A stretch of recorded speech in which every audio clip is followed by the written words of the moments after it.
All right, man, peace.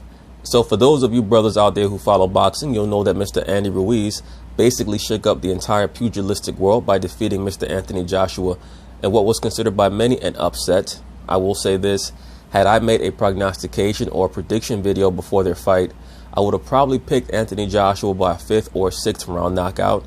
I had seen Andy Ruiz box before his bout against Anthony Joshua, and I saw the skill set there, but I have to admit, I myself fell victim to the body type stereotyping that I'm sure has followed Mr. Andy Ruiz throughout his career. I did not think that he would be able to stand up to the punching power of Anthony Joshua, even though what I will also say is that prior to their bout right after the weigh-in, I did notice that it was very clear that Anthony Joshua was not taking him as seriously as he should have. Because for a regular person, Anthony Joshua had, of course, a great physique. But when comparing him to some of his other fights, his other weigh-ins, it was very obvious that he had decided to take certain shortcuts because he was not taking the fight as seriously as he should have. Of course, in the rematch, he's going to have to up his game because, as I've stated in the post-fight video that I did about their bout, if Anthony Joshua loses their rematch, he's done. He's finished. Well, Andy Ruiz has recently decided to sit down with Max Kellerman and Stephen A. Smith, not only to discuss the previous fight, but also what he views his chances to be in their rematch. So, of course, they're going to talk about it. I'm going to chime in. Earlier this summer, the boxing world was rocked when Andy Ruiz Jr. shocked the world by knocking out previously unbeaten champion Anthony Joshua. We are now joined by the heavyweight champ. And this has happened throughout the history of the boxing world, especially when great champions do not take incumbent fighters, championship level fighters, seriously enough. Back in the 1970s, the great Ken Norton was basically able to build his name due to the fact that he was able to execute a quote-unquote upset against Muhammad Ali. For those of us who know Ali's history, you'll know that he did not take their first fight seriously enough. He spent the entire training camp playing golf, going to the club, having menage a trois and orgies with all these random broads in California, and it showed on the night of the fight. That fight made Ken Norton for the rest of the decade, and he was the recipient of serious consideration in championship bouts, higher rankings, not only because he really was a great fighter, but also because he defeated Ali in their first fight.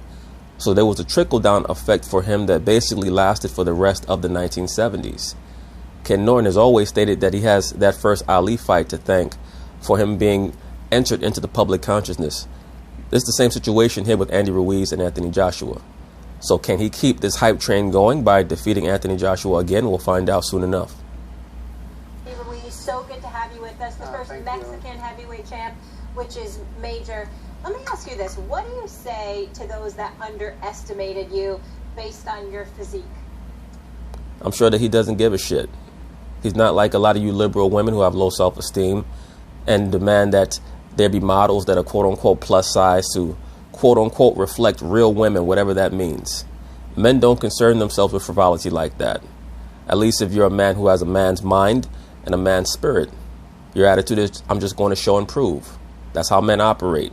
Men don't sit back and say to themselves, oh, I can't believe that all of these models on the catwalk have 8-packs and chiseled delts and pecs. They should have a pot belly and man boobs like me to reflect quote-unquote real men. Men understand that society has to have boundaries and that it has to have standards in order for it to continue to flourish and develop. Women, because they lead with their emotions, want all of society to conform to the lowest common denominator so that they can feel better about themselves. Unfortunately, of course, that's not all women, but for the most part, the liberal woman, that's how she operates. Well, you know, all that training, hard work that I did, you know, everybody's been underestimating me since I was young, you know, and the best thing that I did was prove them wrong. And absolutely. I think that was the sweet victory that I had. Watching you on the way up, I mean, you could be overweight, but that's based on a diet. A heavyweight doesn't have to make weight. So the question is, how's your wind? How are your legs? You went 12 tough rounds with Joseph Parker, barely lost over in his backyard. So we knew you could box. We knew you had conditioning. He has enough conditioning to understand his body type. He knows how to fight within the framework of his conditioning level. So to speak in layman's terms, he knows how to pace himself. But he is in good condition. He's in much better shape and condition than people might think, because he can go all 12 rounds with his hands properly up by his jawline. But damn, you it's not just that you won the title, you got up from the kind of shot that guys don't get up from. And as soon as he got up, Anthony Joshua knew that he was not going to be able to win that fight. Anthony Joshua needed to stop Andy Ruiz early because he was not in condition mentally nor physically to win a 12-round decision against a dogged opponent with the skill level of Andy Ruiz. And then knocked your man down and changed the course of the fight in that same round. Take me through that. It's crazy, man. It was my first time being dropped, too. I was dropped in the 3rd round. I got up. I think that Mexican warrior in me, you know, it just... I think Anthony Joshua was saying that it was like a god. It was a punch from the gods, you know? Whenever a fighter, especially a championship-level fighter, can go 30-plus bouts without getting dropped, going against world-class competition, that tells you that he has a great fundamental base. Excellent footwork, good balance, good chin, great heart, and he knows how to position himself to avoid the big blow. But, you know, it was all that hard work, dedication that I've been doing since I was 6 years old. You know, I think fighting a top lead and me, I don't know, it brings out the best in me. Well, let me say this. First of all, thank you for being on the show. Secondly, when Molly's talking about people underestimating you, that would be me. Of course it was you. Mister, I threw an air punch shadow boxing and tore my entire rotator cuff because I'm in such unbelievably bad shape. Stephen A. Smith, a.k.a. I have the body of a Thanksgiving turkey. Be very, very clear. You came in as an 11-1 underdog. You shocked the world. Your skills are big time. I got to admit it. You got fast hands. You can box. You can take a punch. You got a lot of heart. I got on you about your physique a little bit, but that was all I was saying. I certainly wasn't questioning your skills or your 33-1 record with 20. Well, you were truly upset because you wanted to see the quote-unquote super bout between Deontay Wilder and Anthony Joshua. And I think that this cat here, Andy Ruiz, did everyone a favor because it made Anthony Joshua go back to the drawing board in the same way that Tyson Fury did Deontay Wilder a favor by hopefully making him go back to the drawing board and perfect his craft so that when Anthony Joshua and Deontay Wilder finally do meet up in that quote-unquote mega bout or mega match, they'll be the best versions of themselves for the consumer. For crying out loud, and you had never been dropped. My issue is this. That's presuming that Anthony Joshua was able to win a rematch against this dude. We talked about Anthony Joshua, Deontay Wilder. It was a mega fight. People question, all right, this is tantamount to Tyson upsetting Buster Douglas. My response to you and Max would be, what's wrong with me being disgusted, loving the sport of boxing, not knowing it like you, not knowing it like Max, but loving it? What's wrong with me going like this? Damn. Now I got to think about Ruiz going up against Anthony Joshua again, which is tantamount to Buster Douglas going against Evander Holyfield instead of Tyson going against Evander Holyfield at that particular moment in time that Buster Douglas went up against Holyfield. That's all I was trying to say. Your greatness that night and your skills as a boxer robbed us of a mega fight, which I don't think we get enough of in the sport of boxing today. To that you say what? That you don't know shit about boxing. For you to get on TV and speak about what's wrong with the quote-unquote boxing universe, that the best don't fight the best, is very clear that in order for us to ascertain that the best are truly as good as you claim they are, as the boxing media is trying to propagate to the masses they are, they have to beat all the top contenders first. And if you can't do that, that means that you're not as great as people assume you are. You have to go back to the drawing board, get better, become a better version of yourself so that when that big bout is finally made, we know who's who and the smoke is cleared. Supposedly, sports is supposed to be a meritocracy. That's what many of you clowns on television allege. With that, there's no problem, man. You know, everyone's going to have their credits. Everyone's going to have their opinions, you know.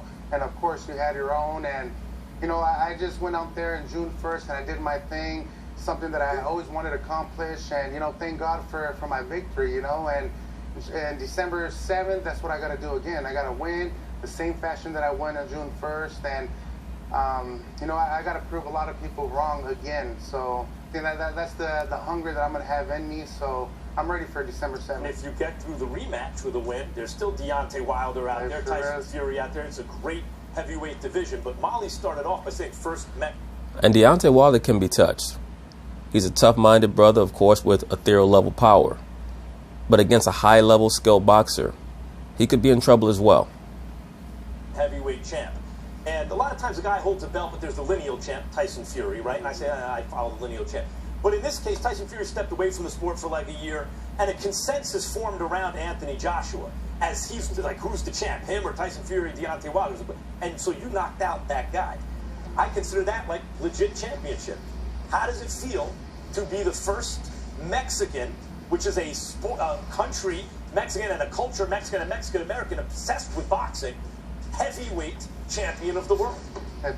I'm happy for him that he was the fighter that became the first Mexican heavyweight champion of the world, because the PBC was trying to push Chris Arreola, a lazy, fat dude from LA who really never deserved to have that distinction, as possibly becoming the first Mexican heavyweight champion. It's very clear that he's never taken the sport seriously enough.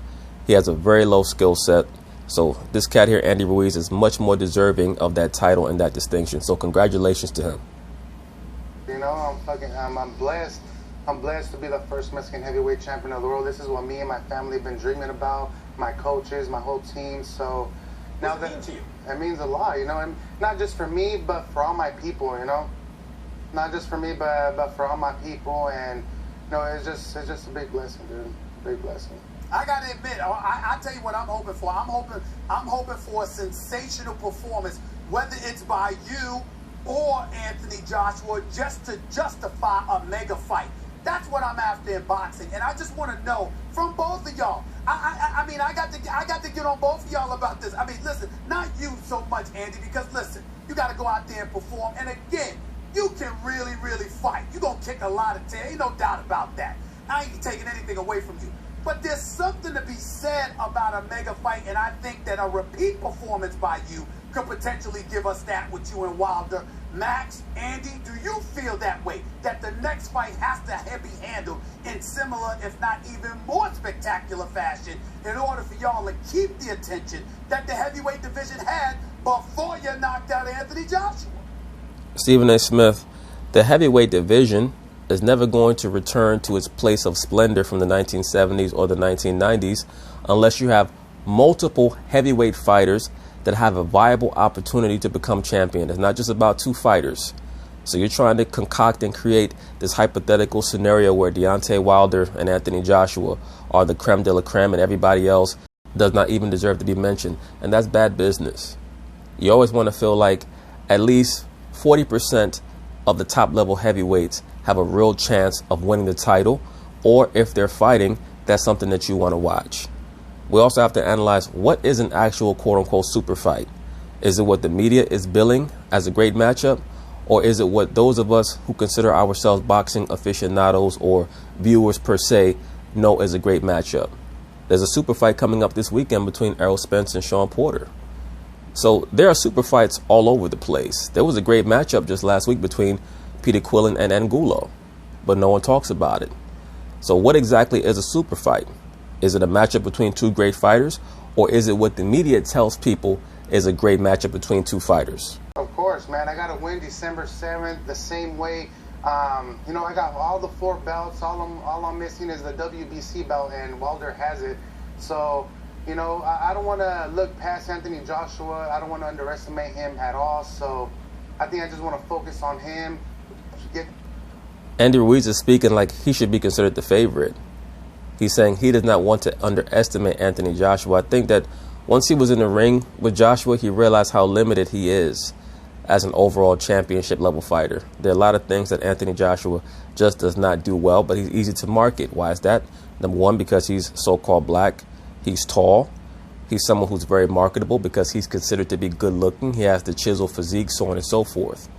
But Andy Ruiz has been in the ring with him, and he knows what he can't do. He doesn't have a very good chin. He has terrible footwork. He does not throw his jab a lot. He's way too muscle bound. And he's someone that you can get to tire in the later rounds. And you can also get him to doubt himself if you just master the basics, like Andy Ruiz has mastered the basics. Just keeping his hands up and walking forward, approaching at certain angles, frustrates Anthony Joshua. Win and maybe fight Wilder, Fury. So, Well, whatever happens going to happen is going to be for a purpose. I mean, Andy makes great fights, Stephen A., because he's the rare heavyweight that moves his hands in combination, which is a Absolutely. vision what I look for. Does a guy just not throw ones and 1-2s? Can he put 4, 5, 6 punches together and sustain that pace throughout a 12-round fight? We've And not just sustain that pace, but be defensively responsible. seen that from Andy Ruiz. But even on the way up, you could see. I mean, Andy, I hope you know he's a fat guy who can move his hands and fight, right? Like there have been heavyweights. Muhammad Ali was the first fat heavyweight who could really fight during, in his second career. Sometimes he'd come in 225 and he'd look kind of sloppy and still have those skills. Muhammad Ali was never a fat guy. You could say he was above his prime weight. There were certain fights like against Mac Foster where I believe he was about 227 or 228. But he still had form, meaning shape. He had a V shape. He didn't have, the 30-inch waist or the 31-inch waist like he had in his prime. But he wasn't some fat guy like Andy Ruiz. I have no idea what Max Kellerman is talking about. There have been some relatively good fat fighters. Buster Mathis Jr. and Sr., you could consider fat guys who could fight. But I wouldn't say that Muhammad Ali started to even appear to be quote-unquote sloppy in the ring until after Manila. Then he started to let himself go a bit. I believe that he lost his verve and his zest for the sport. Oh, and throughout the 80s, Greg Page and these guys. But Andy, I want to talk about that for a second because there are some guys who can do that but are still better off when they're physically in better shape. Do you feel that applies to you? In other words, some guys are just, they carry the extra weight, it don't matter. But usually, if you don't see it, it means they're in better shape. And they do better. How do you feel about that yourself? You know what? For that fight in June 1st, I wanted to gain a little bit of weight. I wanted to be strong because Anthony Joshua, he's really big. I wanted to be strong. I wanted to have that power. Anthony Joshua was towering over this dude. And I believe Andy Ruiz is like 6'2". Like literally, Anthony Joshua was standing over him like Ivan Drago stood over Rocky. So, but for this fight, I am going to slim down. I am going to get in way better shape. Plus, we have a longer training camp because of the first fight, we only had a month and a half. So this time we have more training camp and more time. So for sure, I'm going to be in better shape. I'm going to feel a lot better. And if I'm lighter, of course, I'm going to have more ability, more head movement, more speed. So I think that's the good plan. Because on your way up, I watched you closely on the way up, real quick, Stephen A., and you didn't impress me as a power puncher. I thought, he's not a bad puncher, but really it's the volume, it's the skill, it's the speed. By the way, you're nimble with your feet, you're throwing those hands, you're moving your head. It's about time you mentioned his footwork and his foot placement. Once again, that's the reason why he's only been down one time in his entire pro career. He knows how to place his feet. He has excellent balance. And then all of a sudden against Anthony Joshua, when he had you ready to go, you came out with Vladimir Klitschko couldn't stop him, who's a devastating puncher. But you did. Where did that power come from? Is that a permanent feature of your game? Like Anthony Joshua said, it was the punch from the gods, the power of the gods, and all the hard work and dedication. Being hungry, being motivated, wanting those belts, wanting to be the first Mexican heavyweight champion, and it came true, man. It came true, thanks to God, and now I'm here now. Now I got to do it again, December 7th. So I think that's what I'm looking forward to. Andy, there's people that look at that fight with you and Joshua, and they obviously recognize your skills, hand speed, all of that stuff. We get it, in the power. Then you have others who look at Anthony Joshua, and there's two things that they've said about him. Number one, highly suspect jaw. This is what they... Highly suspect jaw. I wonder how the Stephen A. spelled jaw. Is that spelled Jawrrr? Like, how do you spell that word? Even though I think getting knocked out by Klitschko years ago, which is when Mac was there acting like a little kid. I never seen Mac more excited at a boxing match in my life. That was a great fight. That Anthony Joshua Klitschko fight, that was a classic fight. Klitschko dropped him and he got up and just stopped Klitschko, but then obviously fell down numerous times against you. But I also saw in Anthony Joshua that actually looked gassed before you hurt him. I want to know, did you see that? Or was it just about your punch that took him out? It was a little of both. It was very clear that Anthony Joshua was not in the best of shape coming into the fight.